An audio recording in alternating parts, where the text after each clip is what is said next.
Kulang-kulang isang buwan na lang, Pasko na. Kaya naman dagsana mga kapatid natin sa mga pamilihan.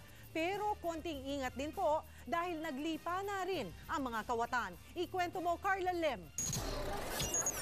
Siksikan na sa iba't ibang mga pamilihan ngayong magpapasko. Kaya ang mga kawatan sumasabay din.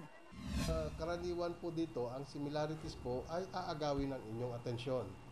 Isa sa modus ngayong Pasko ang pitasgang. Ano man ang makitang gamit o alahas, agad na hahablutin. Nariyan din ang pasabilis. Sisiksiki ng mga kawatan ang kanilang target sa kananakawan ng biktima. Ang mga nakulimbat agad ipapasa sa isang kasabwat.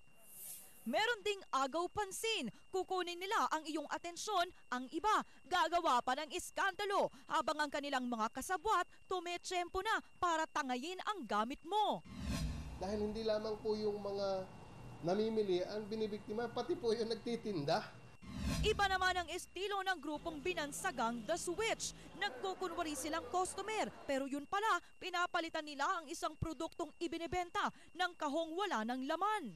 Sa tala ng Station 11 ng Manila Police District, tuwing papasok ang Burr months, tumataas ang crime rate lalo na sa mga lugar tulad ng Divisoria. Kaya payo ng mga otoridad, huwag nang magsuot ng mga alahas kung mamimili. Itago ang pera sa iba't ibang bahagi ng inyong damit at laging bantayan ang mga gamit.